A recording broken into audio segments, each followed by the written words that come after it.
Já de volta ao Vivo em Cores, agradecendo, é claro, o carinho que você nos dá, a sintonia, a sua audiência. É bom demais estar com você e ter você também nessa programação.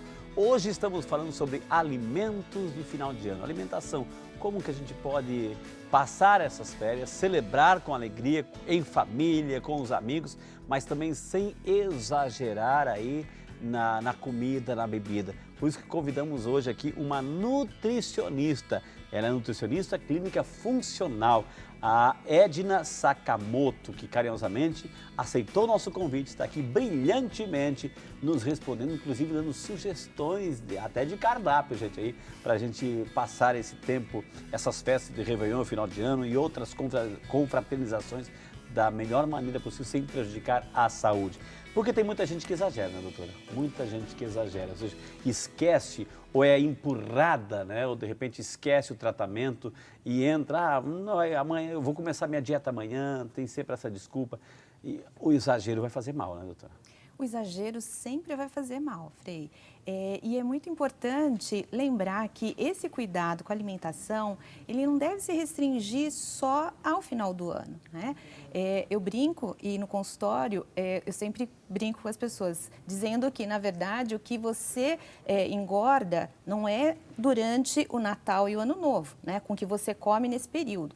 O que faz você engordar é uma alimentação desequilibrada ao longo do ano inteiro, né? Então, nesse período, é um período onde você tem que ter alguns cuidados maiores, mas o equilíbrio, né, ele tem que estar presente ao longo do ano inteiro e também no final de ano.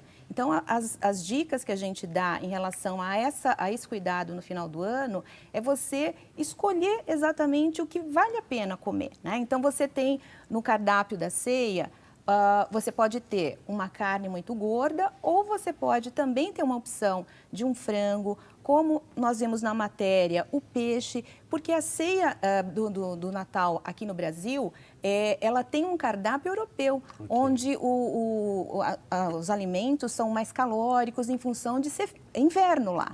Nós estamos no verão, então comer um peixe na ceia seria muito mais fácil de digerir, um alimento muito mais leve do que comer aquelas carnes muito gordurosas, né? Que teriam uma digestão mais difícil. Enfeitar a mesa de frutas, né, doutora? E também. Enfeitar bastante, porque eu estou dizendo para as pessoas, os meus convidados, que a fruta faz bem, né? Que pode ser substituída, né? Exatamente. Além de tornar a mesa muito bonita, muito colorida, a fruta vai estar fornecendo também para aquela refeição fibras, vitaminas, minerais, nutrientes importantes que vão ajudar a equilibrar um eventual pernil ou uma eventual carne mais gordurosa. Então, se você tem essas opções, as pessoas que fazem restrição por conta de saúde podem ter outros alimentos para escolher. E não se trata somente da comida, né? Tem muita gente que também exagera na bebida que faz tão mal quanto, né, doutora? Eu diria que a bebida, Frei, faz muito mais mal do que o próprio alimento. Porque o álcool, além de engordar, porque oferece 7 calorias por grama, então, para a gente ter uma ideia, 1 grama de proteína, que seriam as carnes, 1 grama de carboidrato, seriam os açúcares, fornecem 4 calorias. O álcool fornece 7. A gordura oferece 9 calorias. Então, a bebida alcoólica, ela vai entrar com um aporte de energia muito grande. E, além disso, a gente tem que lembrar que o álcool é uma substância tóxica, né? Que vai ter que ser metabolizado, excretado pelo nosso organismo. E isso sobrecarrega o fígado, né? Então as pessoas conhecem muito bem os sintomas da ressaca no dia seguinte, sobrecarregam os rins porque várias bebidas aumentam a diurese, então desidratam, né? E se você exagerar, quer dizer, aquilo que deveria ser um momento de confraternização, de comemoração, passa a ser um momento de desconforto, né? Não só para a pessoa, mas também para quem está ali presente, né, nesse evento, né? Que participa junto. Gente, eu queria perguntar para você como que você prepara, né? O que você geralmente pensa, você que é o anfitrião que vai preparar, enfim, que vai acolher seus amigos, seus parentes. Como é que você prepara? Como é que você se prepara? O que entra no seu cardápio? Partilhe conosco isso, até mesmo para que uma nutricionista especializada possa dar uma orientação para você, assim, ter um alimento certo, substancioso, que vai fazer bem, que vai nutrir e, ao mesmo tempo, vai trazer consequências muito boas para a sua saúde. Nós fomos às ruas, doutora, e aí aqui a gente foi ver também as curiosidades do Santo Povo de Deus em relação ao tema de hoje. Aqui o povo tem voz, o povo pergunta.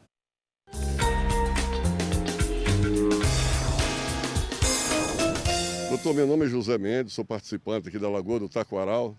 Eu gostaria de saber se é possível controlar o metabolismo.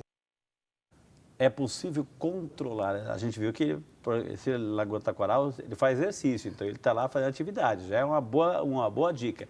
Como controlar o metabolismo, doutor?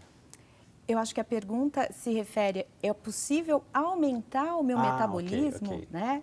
Se for isso, a resposta é: a atividade física ajuda nesse aumento das taxas metabólicas, onde você vai ter um consumo maior de energia por conta do estímulo físico. Porém, Frei, existem alimentos que também podem ajudar a aumentar o metabolismo, que são os alimentos termogênicos, que vão aumentar a produção de calor, né? E, portanto, vão aumentar o gasto energético. Um dos alimentos, são vários alimentos, um deles é o gengibre, né? O gengibre que você pode bater num suco ou fazer aquela água saborizada que foi mostrada na matéria, ajuda então o seu organismo a aumentar as taxas metabólicas e ter então um gasto maior. Tá? A pimenta vermelha também é um alimento termogênico, só que aí a gente teria que ter alguns cuidados, principalmente para quem tem problemas de gastrite, enfim, por conta do excesso, né, de pimenta vermelha também poder ter um efeito irritativo. O próprio café também ajuda no aumento da taxa metabólica, o chá verde, né? São alimentos que são ditos termogênicos, que ajudam então a aumentar as taxas metabólicas. Okay. Doutora, e quem já sofre, né, ou por opção, ou falta, por sedentarismo, enfim, chegou no final do ano assim com sobrepeso, né? Já obesidade mórbida, enfim, já ficou mais da conta. Como é que deve ser a postura dessa pessoa nessa época? Nessa época, eu acho que a maior dica, a principal dica seria não se privar a ponto de se tornar algo triste, né? Assim, tipo, eu queria tanto comer, mas não vou comer. Mas a palavra-chave é o equilíbrio. Okay. O excesso não é legal também. Então, eu vou escolher dos pratos que tem ali na minha ceia. Se tem o pernil, se tem o chester, eu vou procurar o chester, ou o frango, enfim, ou o peru, eu vou comer a ave, ao invés de comer as carnes gordas, né? Então, esse equilíbrio, para quem está no sobrepeso, é fundamental. E sempre lembrar que a gente não precisa comer tudo, né? Eu posso comer de tudo, mas de tudo um pouco. Eu não preciso comer o prato inteiro, né? E eu acho que o prazer está muito mais em experimentar um pouquinho de cada coisa do que comer até ficar lotado, né? As pessoas falam, nossa, eu comi que até passei mal, né? Esse é o excesso que, principalmente para quem está cuidando do peso, da saúde, tem que ficar muito atento para não cair na armadilha de comer achando que é a última ceia, né? A gente viu na reportagem, a senhora falou também, colocar uma chia, né? Linhaça. E a canela, né? A canela também é boa ela faz parte desse componente desse final de ano. Ela tem algumas propriedades, assim, vamos falar um pouquinho da canela, se ela ajuda também no combate das altas taxas de glicose. Tá? Isso, hoje sabe-se que a canela tem várias propriedades, além das propriedades aromáticas, né? Porque a gente usa muito a canela em pó ou a canela em pau para as preparações doces, para fazer uma fruta com canela em pó, tipo uma banana ou um abacaxi grelhado com canela. E hoje sabe-se que a canela, sim, ajuda no controle das taxas de glicose. Okay. Inclusive, existem até suplementos que usam a canela em pó para ajudar no controle das taxas de glicose, ou seja, as taxas de glicose alterada, que seria o diabetes. Okay. Tá? Doutora, estou aqui conversando com a nutricionista Edna Sakamoto, E o assunto que nós estamos abordando hoje, você que está chegando agora, seja muito bem-vindo, participe conosco. Alimentação de final de ano. Quer alguma dica de como montar uma ceia, de como montar uma ceia de Natal, de final de ano, aí, de Réveillon e até mesmo de confraternização, você que recebe amigos, recebe familiares na sua casa? Então vai ligando, vai partilhando conosco, vai colocando como é que geralmente você fazia, até mesmo para receber uma informação, uma dica correta aí para você se ajudar e ajudar aquela pessoa que é o seu convidado. De repente você prepara aquelas carnes gordurosas, enfim, mas não sabe que entre os seus convidados tem alguém que não pode. Aí não tem uma alternativa, vai ter que comer aquilo lá. A pessoa vai ficar sem jeito porque, puxa, você preparou, não vai dizer não, vai comer, mas ela não pode. Então, nesse sentido, doutora, assim, como que a pessoa faz para aqueles que estão realmente mais ou menos saudáveis? Mas, assim, entre os convidados tem alguém que não pode, tem uma restrição. Que alternativa que eu poderia oferecer no meu banquete? Aí vai depender do tipo de restrição. Então, por exemplo, para quem está com as taxas de glicose alteradas, para quem tem diabetes, né? Além da opção de fruta, para não ficar assim, todo mundo comendo um bolo, comendo uma torta e aquela pessoa tendo que comer só a fruta, né?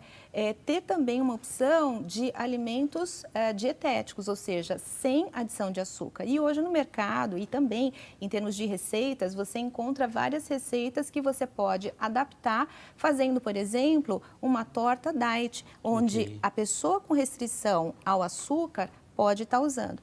E além disso, hoje também existem outros tipos de restrição. Tem pessoas que não podem consumir os alimentos com lactose por conta da intolerância à lactose. Então, a lactose é o açúcar do leite. Então, qualquer preparação que vá um creme de leite, ou leite condensado, um sorvete cremoso, a pessoa que tem intolerância à lactose não vai estar podendo consumir. Então, também seria interessante fazer uma preparação para que essa pessoa que tem essa intolerância pudesse também desfrutar, né, da sobremesa ou do tipo de cardápio dessa ceia. Então, a dica que a gente dá, aquele sorvete de banana é interessante, você tem produtos à base de fruta que você pode utilizar. Agora, Edna, nesse sentido, assim, uma pessoa que tem que está fazendo um tratamento, digamos, um acompanhamento nutricional, por causa da sua saúde, mas ela quebra nessa final de ano, ela quebra. Ela vai ter que começar tudo de novo lá na frente ou não? Isso sempre acontece, não só no final de ano, né, Frei? Isso é muito interessante, porque tem durante o ano os eventos, né? Você tem o final de semana, você tem o casamento, a formatura, o aniversário. E se, eventualmente, a pessoa não conseguiu manter o foco e manter a restrição, é sempre importante que ela busque retomar no dia seguinte o roteiro alimentar proposto, né? Porque pecadinho a gente sempre vai cometer em relação à alimentação. O importante é você retomar a orientação na sequência. E não adianta fazer coisas muito malucas, né? Porque as pessoas acham assim que... Aí, se eu comi, aí amanhã eu vou ter que passar fome. Isso não funciona. O que funciona é o equilíbrio. É claro que no dia seguinte eu vou procurar, então, diminuir a ingestão daquilo que eu abusei. Se eu abusei no dia anterior, na gordura, no açúcar, no carboidrato, no álcool, eu vou procurar fazer uma alimentação mais regrada, mais equilibrada na sequência. Gente, quantas informações estamos recebendo aqui da Edna Sakamoto, nutricionista clínica funcional. Eu vou chamar mais um intervalo, na sequência eu já quero começar agora a ler os e-mails, quero começar a fazer a sua pergunta, dá tempo.